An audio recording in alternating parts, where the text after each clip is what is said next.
आखिर क्यों राफेल शूटडाउन मामले में वेस्टर्न मीडिया पाकिस्तान का सपोर्ट कर रही है? इसके पीछे का कारण क्या है? क्या सच में सिंदूर ऑपरेशन के दौरान पाकिस्तान ने भारत के राफेल फाइटर जेट को मार गिराया था? और राफेल को लेकर जिस तरीके की बातें हो रही है, इसके पीछे की सच्चाई क्या है? चलिए समझते हैं इस वीडियो में। So hey guys, this is mister Yudhveer and you watching another interesting video. सो आज के इस वीडियो में बेसिकली हम बात करने जा रहे हैं राफेल फाइटर जेट के बारे में। हाल ही के दिनों में ऑपरेशन सिंदूर के बाद पाकिस्तान ने दावा किया था कि कैसे उन्होंने भारत के राफेल फाइटर जेट को मार गिराया है, और इस दावे का कोई भी बेस नहीं है। लेकिन इसके बाद ही वेस्टर्न मीडिया इस बात को काफी ज्यादा प्रमोट कर रही है। हम कह सकते हैं कि राफेल के इमेज को खराब करने का ट्राई किया जा रहा है। पाकिस्तान ने दावा किया था कि कैसे उन्होंने भारत के 3 राफेल फाइटर जेट को मार गिराया है, जबकि भारत ने इसका डायरेक्ट न जवाब न देकर डॉक्यूमेंटेड जवाब दिया कि कैसे हमें किसी भी तरीके का हार्डवेयर लॉस नहीं हुआ। यही नहीं, भारत ने यह भी बताया कि कैसे हमारे सारे फाइलेट हमारे पास सुरक्षित हैं। इसके बाद जो पाकिस्तान का दावा था, ये बेसलेस सा प्रूफ हो गया। और सवाल यहाँ पे एलिगेशन पाकिस्तान लगा रहा है तो उसे सबूत रखना चाहिए, लेकिन पाकिस्तान इस तरीके का कोई भी सबूत अभी तक प्रस्तुत नहीं कर पाया है। पर इसके बाद भी जो वेस्टर्न मीडिया है, जैसे कि न्यूयॉर्क टाइम, या फिर हम बात करें वॉशिंगटन पोस्ट की, हम बात करें CNN की, या फिर यूके की BBC की, इन सारे मीडिया हाउसेस में तुम्हें राफेल से रिलेटेड कई सारे आर्टिकल देखने को मिलेंगे। लेकिन तुम यहाँ पे ऑब्जर्व करोगे कि कैसे ये लोग सेलिब्रेट कर रहे हैं कि राफेल को पाकिस्तान ने मार गिराया है, जबकि इससे रिलेटेड कोई भी पुख्ता सबूत हमारे सामने रखा नहीं गया। पर क्या सच में ऐसा पॉसिबल है कि कैसे राफेल फाइटर जेट पाकिस्तान ने मार गिराया हो? अगर हम ऑपरेशन सिंदूर को ध्यान से ऑब्जर्व करें तो हम यहाँ पे नोटिस करेंगे कि कैसे हमने जिस तरीके से इस ऑपरेशन को कंटिन्यू किया था, सबसे पहले हमने एनिमी के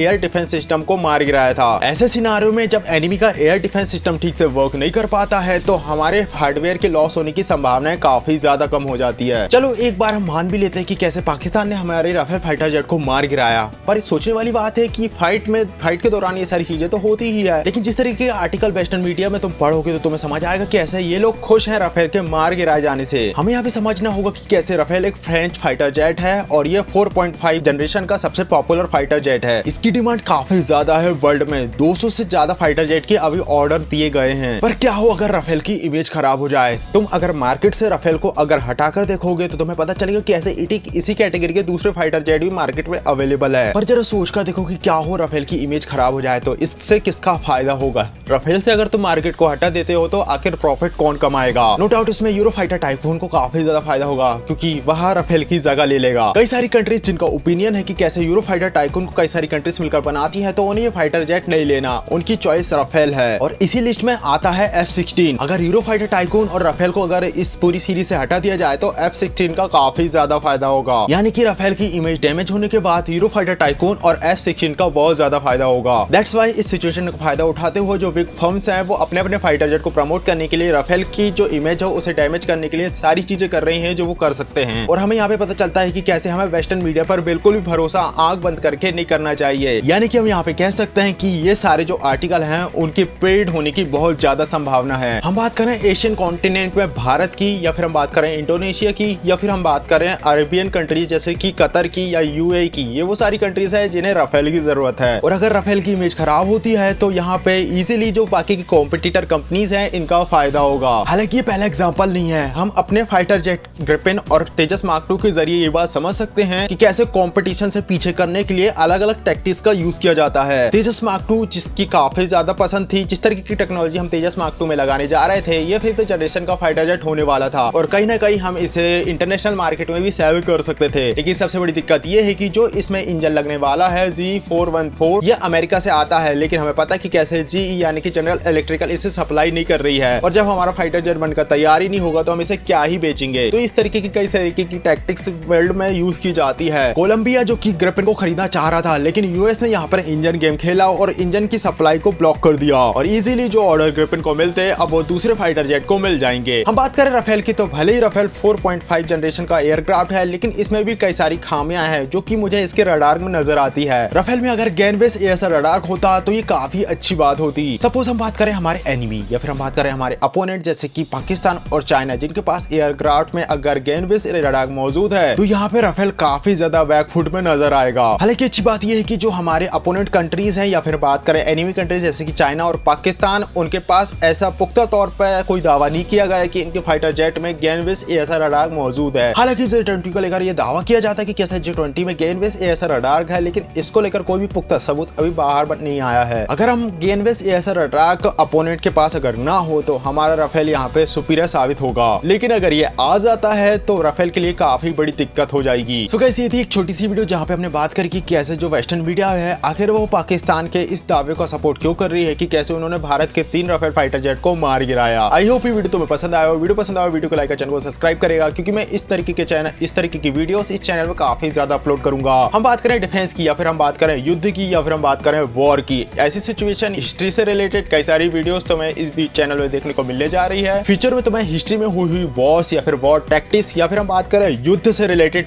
कई सारी वीडियोस, कई सारे इंटरेस्टिंग टॉपिक पर बेस्ड वीडियोस तुम्हें इस चैनल में फ्यूचर में देखने को मिलेगी। तो इस चैनल को बिल्कुल भी इग्नोर मत करना, बिल्कुल सब्सक्राइब करो, क्योंकि मैं काफी ज्यादा एफर्ट ऐड करने जा रहा हूँ फ्यूचर वीडियोस में। मिलते हैं नेक्स्ट वीडियो में, तब तक के लिए बाय।